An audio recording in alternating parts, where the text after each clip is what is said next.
Pemirsa, kalau kita perhatikan, Bang Hussein Gaza ini salah satu edukator terbaik menurut saya dalam masalah Palestina. Bukan saya memuji, tapi begitu kan? Memang itu kewajiban saya karena saya 10 tahun di Gaza dan banyak hal-hal yang harus saya sampaikan ke masyarakat. Sekarang orang-orang kita ini pragmatis berpikirnya, kenapa sih nggak kirimnya militer ke Palestina? Mana sih negara-negara Arab? Kenapa sih nggak serang Israel? Nggak bisa gitu. Karena negara Arab pernah serang Israel. Ya. 1967 kan? Ya. Ada namanya perang Arab Israel. Berkali-kali tuh Lebanon, Suriah, Mesir, nyerang berbondong-bondong menghantam Israel. Tapi kalah. Nggak ada hasil. Ini ada hikmahnya bahwa umat Islam di sepanjang sejarah peperangan umat Islam nggak pernah umat Islam menang karena jumlah. Selalu menang karena pertolongan Allah. Badar, perang Ahzab, perang Hunain banyak tuh tumben tuh. Banyak tuh. Wow, kita pasti menang. Kalah perang Hunain umat Islam kan? Betul. Nah, harusnya umat Islam kita ini belajar dari sejarah. Kita nggak bicara tentang jumlah sekalipun semua umat Islam dunia nyerang Israel. Kalau bagi Allah nggak menang. Jadi kemenangan bukan dari jumlah, ya kan? Nah sekarang 80 ini Katlin berarti. Cyber TV, inilah saluran pemersatu bangsa yang menyatukan semua elemen, semua anak bangsa. Nggak ada lagi perbedaan karena kita penganut Bhinneka Tunggal Ika. ILC, Indonesia Leaders Club, ajang yang menyaring calon-calon pemimpin masa depan.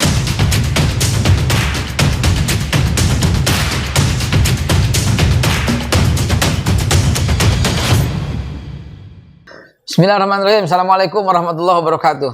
Tepat di bulan Muharram, Cyber TV kembali mengudara. Setelah dihantam sana-sini, diblok sana-sini, di take down sana sini, sekarang kita mulai lagi. Kenapa nggak Januari kemarin Ustadz? Nggak, saya maunya di bulan Muharram, dan di bulan Muharram ini adalah kita menayangkan episode perdana, dan perdananya nggak tanggung-tanggung. Kami datangkan dari Gaza langsung, Masya Allah, Bang Hussein Gaza. Dan Bang Hussein Gaza yang akan tampil ini, kalau kita lihat di acara-acara selalu kusam, kusu gitu ya. Saya curiga bercampur dengan debu Gaza gitu ya. Kenapa? Karena ketika langsung berhadapan ternyata orangnya bersih, keren, dan memiliki seorang istri yang cantik dari Palestina, dari Gaza, dan ternyata itu bikin iri banyak orang ternyata. Baik teman-teman sekalian, tampil di sini adalah Bang Hussein Gaza.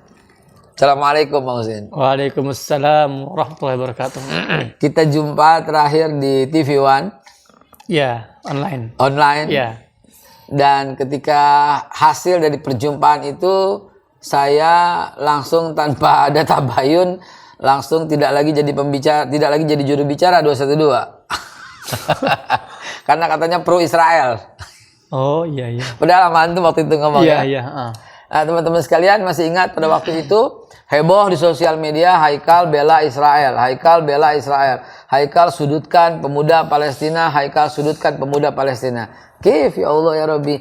Ana sebelum di waktu itu ya Bang Hussein, sebelum tampil itu teman-teman di TV One ingin menampilkan salah seorang asli orang Palestina, asli orang Yerusalem.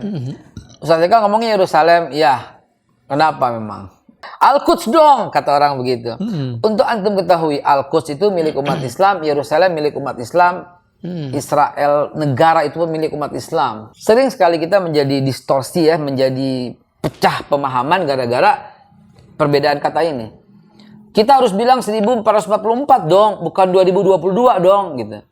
Loh, emang kenapa kalau saya pakai 2022? Itu kan tahun Masehi, tahunnya Kristen. Terus Islam 1444 gitu? Nggak bisa. Kalau menurut pendapat saya, 1444 adalah tahun orang Islam yang dimulai dari hijrahnya Nabi. 2022 tahunnya orang Islam yang dimulai dari Isa Al-Masih. Mau tahun berapa? Mau tahun 3000? Tahunnya orang Islam yang dimulai dari periode Musa alaihissalam. Mau apa? Mau 4000? Itu tahunnya umat Islam yang dimulai dari periode Ibrahim. Karena semua tahun adalah miliknya umat Islam. Sah? Sense. Jadi 2022 tahun kita juga, tapi dimulainya dari Nabi Isa, karena Nabi Isa bawa agama apa? Islam. Oh, jadi begitu. Jadi jangan Yerusalem ini enggak, no gitu ya. Yerusalem milik umat Islam, Al-Quds milik umat Islam, dan semuanya milik umat Islam. Jadi waktu itu Bang, saya menghubungi Ahmad Abu Muhammad. Beliau Chief Security Guard di Masjidil Aqsa. Namun beliau menjadikan penjelasan tapi tidak mau tampil karena bisa berbahaya, karena internasional sifatnya. Ya udah jelaskan kepada saya, nanti saya sampaikan kepada pemirsa. Oke, dia menjelaskan kepada saya begitu dan saya sampaikan kepada pemirsa. Saya bilang ini saya cuma menyampaikan fakta ya, bukan pendapat ya. Saya ulang kali saya katakan itu. Dan fakta yang di sana begitu. Tiba-tiba ramailah seperti itu, seperti yang antum dengar.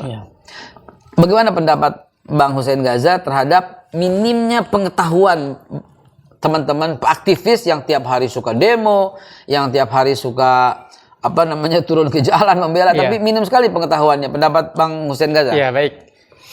Terutama saya terima kasih ya Pak B udah ngundang saya. Masya Allah selama ini sih kita kontaknya lewat online aja kan. Memang saya mau mengutip ya satu teori dari Profesor Dr. Abdul Fattah Al-Uwaisi. Ini orang Palestina dan dia pakar masyhur masalah Palestinaan. Ketika dia membahas tentang perjuangan Baitul Maqdis, Masjidil Aqsa, dia menganalisa, mendiagnosa bagaimana umat Islam itu berhasil membebaskan Masjidil Aqsa pertama di masa kekhalifahan Umar bin Khattab 636. Iya, ini 16 Hijriah kalau Hijriahnya kan. Tapi ini kan ujungnya kan, tapi perjuangan dimulai dari Nabi SAW. Allah sallallahu barik alaihi. Nah, kemudian setelah itu ada masa Al-Mujahid, Saladin Al-Ayyubi. Nah, dia akhirnya merumuskan satu teori namanya segitiga pembebasan. Musallas Tahrir. Musallas Tahrir. Kata dia baik periode awal maupun periode kedua itu mereka menggunakan pattern yang sama, pola yang sama dalam pembebasan Palestina. Baik yang dilakukan oleh Umar bin Khattab, ya, maupun dilakukan Sultan Syarif Al-Ayyubi. Ya. Padahal itu 1183. Ya, betul. Nah, apa itu patternnya? Dia sebutnya Musallas Tahrir, segitiga pembebasan. Maksudnya apa? Ada polanya, nggak sembarangan orang tiba-tiba mau angkat senjata ke Palestina, kirim militer misalnya kan, kemudian kekuatan, nggak gitu. Ada pertama namanya tahrir fikri, pembebasan fikri dulu nih, memperjuangkan edukasi dulu. Edukasi. Nah, orang harus kenal dulu apa yang diperjuangkan. Pemirsa, kalau kita perhatikan Bang Hussein Gaza ini salah satu edukator terbaik menurut saya dalam hal Palestina. Dimanapun beliau berbicara, sifatnya itu mengedukasi masyarakat. Bukan saya memuji, tapi begitu kan? Iya, memang itu kewajiban saya karena saya 10 tahun di Gaza dan banyak hal-hal yang harus saya sampaikan ke masyarakat. Nah ini yang pertama, jadi menurut dia pertama namanya tahrir fikri atau kita bebaskan dulu nih pemikiran kita dulu nih, kita luruskan dulu nih. Niatnya kita kenali dulu Palestina. Baru ntar ke tahrir siasi. Baru siasat. Kita bicara siasat ini nggak hanya politik ya, tapi sinergi. Kemudian juga strategi dan ya. Baru ketiga askari. Oh, askar baru, ini militer. Askar militer. Nggak bisa kita langsung otot ke militer gitu kan. Dan sekarang orang-orang kita ini pragmatis berpikirnya, kenapa sih nggak kirim aja militer ke Palestina? Mana sih negara-negara Arab? Kenapa sih nggak serang Israel? Nah, nggak bisa gitu. Itu karena negara Arab pernah serang Israel. Iya. Tahun 1967 kan? Ada namanya perang Arab Israel. Iya. Ya, Libanon. 67, pertama tahun 48, tahun 67, tahun 72. Berkali-kali tuh Libanon, Suriah, Mesir nyerang berbondong-bondong menghantam Israel. Tapi kalah. Nggak ada hasil. Nggak, ya kenapa? Ini ada hikmahnya bahwa umat Islam sepanjang sejarah peperangan umat Islam nggak pernah umat Islam menang karena jumlah. Ya kan? Selalu menang karena pertolongan Allah. Badar berapa jumlahnya? Iya, ya kan? betul. Perang Ahzab, perang Hunain banyak tuh banyak tuh. Wow, kita pasti menang, kalah perang Hunain umat Islam kan? Iya. Betul. Nah harusnya umat Islam kita ini belajar dari sejarah. Itulah penting sejarah. Nah kita nggak bicara tentang jumlah sekalipun semua umat Islam dunia nyerang Israel. Kalau bagi Allah nggak menang. Jadi kemenangan bukan dari jumlah, gitu kan? Nah maka dari itu pertama Nabi pun mengedukasi. Apa yang dilakukan almarhum ya Profesor kalau saya bilang Yasir Arafat. Beliau kan mendirikan organisasi pembebasan Palestina. Ya, PLO. Ya, PLO. Kemudian beliau, antum melihat nggak benangnya apa yang dilakukan Yasir Arafat itu adalah udah sampai kepada siasah. Ya, betul. Ada ke sana. Cuman itu masih skala kecil gitu loh.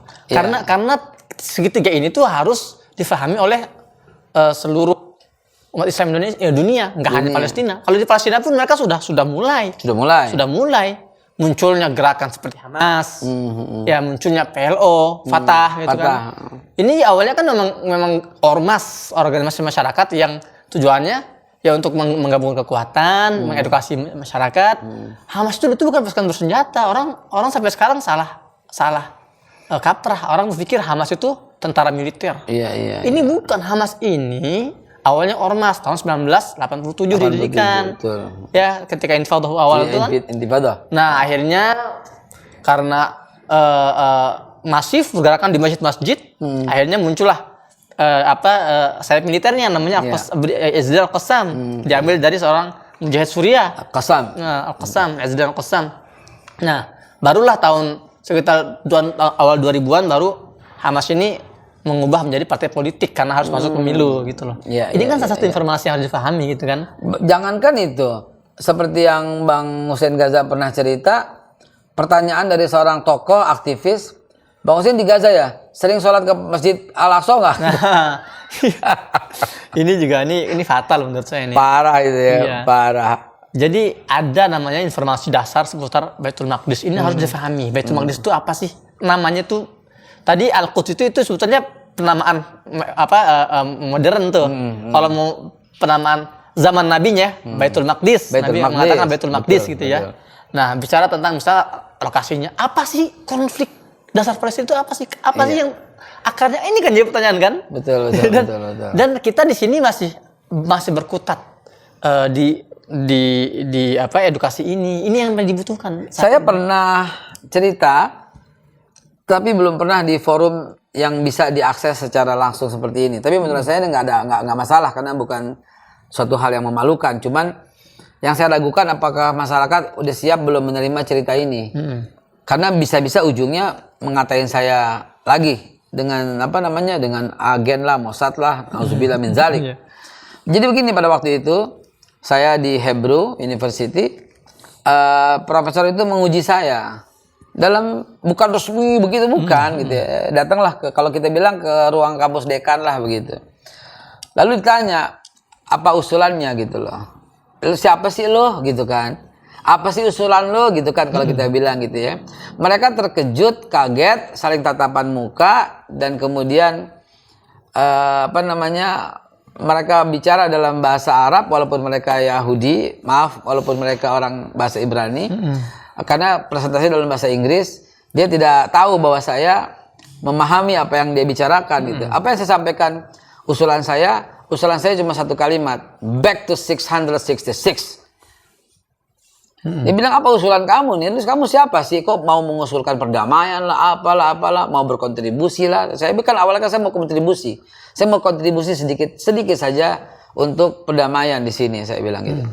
Apa yang kamu bawa? Apa yang kamu usulkan? Saya bilang back to 666. Mereka tuh ngobrol. Apa yang dia maksud ini? Nah, Profesor Moshe Sharon itu yang mendukung dan membina dan membimbing itu mengatakan, dibilang hazal wa'dal umariyah.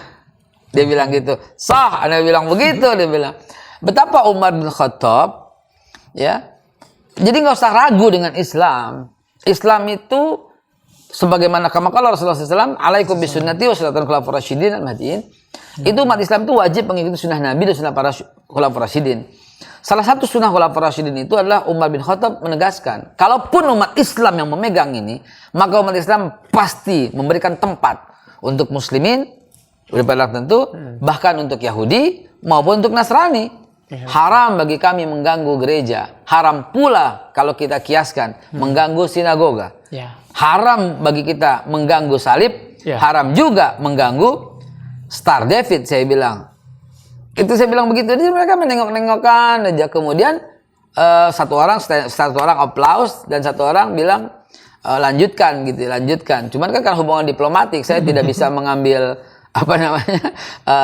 secara hitam di atas putihnya kan nggak ada gitu kan. Jadi saya cuma belajar terus dengan beliau betapa sejarah kita buta sejarah lah kalau kita bilang lah, buta sejarah gitu. Saya minta pendapat Bang Hussein Gaza terhadap apa yang terjadi karena mereka sendiri pun sebenarnya menginginkan hal itu gitu loh. Jadi penting untuk difahami. Kita bicara narasi di sini. Selama ini kita ini kurang literasi dan kita mengambil narasi yang memang sengaja dikondisikan oleh Barat dan Israel ya untuk ditelan oleh umat Islam dan dunia sehingga dijadikan semacam doktrin narasi. Contoh gini, saya semenjak tiba di Indonesia, saya sudah keliling Indonesia, safari dakwah. Saya tanya hampir setiap kajian itu saya tanya, Bapak-bapak, ibu-ibu, ada yang tahu nggak konflik dasar Palestina itu apa? Saya tanya orang awam, saya tanya mahasiswa, saya tanya para dosen, para rektor, rata-rata jawaban mereka satu, itu perebutan wilayah. Dibilang perebutan wilayah. Ya kan? Only. Perebutan wilayah, itu akarnya gitu kan. Hanya itu ya. Dia bilang hanya itu. Enggak bilang hanya, dia bilang ini konflik awalnya kan perebutan wilayah. Ya, gitu artinya kan? jawabannya cuma satu, itu saja. Iya, karena saya nanya cuma di situ, nanya sederhana. Memang secara sepintas, oh iya benar ini gitu loh. Tapi saya bilang itulah salah satu narasi yang digulirkan secara sengaja agar menyesatkan otak kita. Konflik di Palestina bukan konflik perebutan wilayah. Ini konflik eksistensi. Iya. Kalau perebutan wilayah itu antara dua kekuatan besar, misalnya Indonesia dan Tiongkok misalnya ya, atau dengan Singapura itu di Batam itu kan ada tuh lagi perebutan wilayah tuh, atau di Natuna dan sebagainya. Itu perebutan wilayah, ada dua kekuatan besar. Kalau di Palestina bukan perebutan wilayah, karena kalau kita inputnya sudah salah, kita meyakini oke lah ini perebutan wilayah, kita akan digiring kepada sebuah pemikiran, ini itu berarti ini masalah politik. Solusinya juga ngawur pasti ya. Politik berarti kita masuk ke campur karena solusinya. Ini kalau kata Ismail Haniah ya, saya mengutip perkataan beliau ketika di Turki konferensi internasional awal tahun ini, dia bilang laisa syira' hududiyan bal wujudiyan. Keberadaan. Iya, ini bukan masalah konflik teritorial. Ini masalah eksistensi. Nah, dan ini adalah narasi yang mudah dicerna. Kita nggak usah sibuk-sibuk menggunakan dalil nas syar'i untuk membahas masalah Palestina. Cukup bicara sejarah. Tahun 1920 ketika mandat Britania menguasai Palestina, itu berapa jumlah Yahudi di Palestina? 5%. Ya kan? Nah, sekarang 80. Ini cut ini berarti. Ini cut beneran ini. Tumben turun. Ini kayaknya sabotase Yahudi nih. Sabotase ini. Nggak pernah seumur-umur apa ini? Nggak mau kita bahas masalah. Seumur-umur belum pernah ini. Oh, pernah terjadi sama Hidayat Nur Wahid. Oh ya pernah gitu. Blank langsung sama Hidayat Nur Wahid. Terus loh. Ya kalau sama Hidayat Nur Wahid nggak bisa dilanjutkan.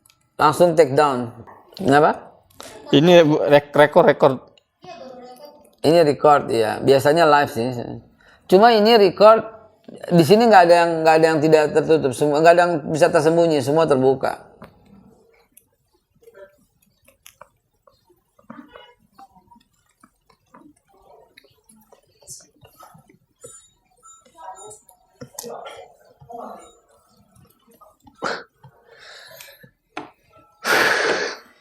Tapi ini tetap merekam kan?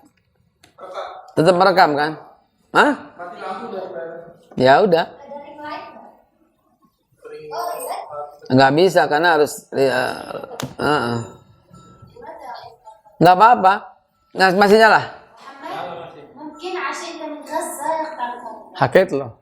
Nah, atau mungkin karena di Gaza kan setiap hari mati listrik. Mungkin menghormati adat dan tradisi. Karena ada orang Gaza, mati listrik. Ini masih rekam. Masih ngerekam. Biarin. Biar semua nanti rekamannya jangan dipotong, biar semua tahu bahwa kita akan tetap lanjutkan rekaman walaupun dengan suasana yang gelap dan panas. Kita lanjutkan 5 menit ke depan, gitu ya. Jadi teman-teman, ya inilah. Ya Anda tidak perlu berprasangka baik ataupun buruk. Lihat aja faktanya bahwa kita selalu mendapat hambatan saat begini. Untuk Anda ketahui, saya bertahun-tahun ini kejadian yang langka terjadi. Untuk Anda ketahui. Atau ada yang mau lewat, kita saksikan pesan-pesan berikut ini.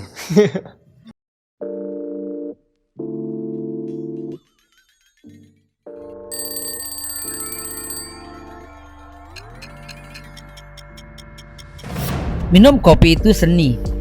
Kalau Anda nggak punya jiwa seni, Anda nggak menikmati kopi itu. Dan kopi Babe Haikal dipersembahkan untuk Anda yang mengerti akan kopi, juga mengerti nyeninya kopi. Anda cuma minum kopi biasa kalau belum cobain kopi Babe Haikal yang syarat dengan pemahaman seni meminum kopi. Kopi ini dipersembahkan untuk para pencinta kopi yang mengerti akan nikmatnya dan menyeninya untuk minum kopi. Jangan lupa, ini bukan kopi yang biasa lu minum. Oke, potong, nanti lanjut lagi. Oke, teman-teman sekalian.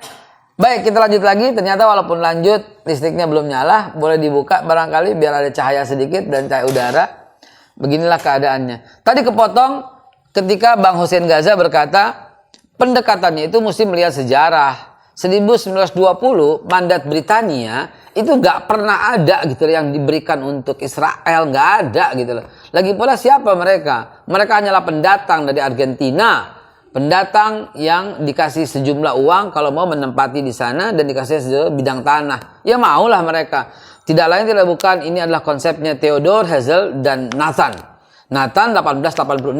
Dia adalah bapak Israel yang sangat dihormati karena dia mencaplok satu persatu tanah di Palestina. Kita lanjutkan lagi dengan pakarnya, Bang Hussein Gaza. Lanjutkan. Saya bukan pakar, saya keluar kemarin sore.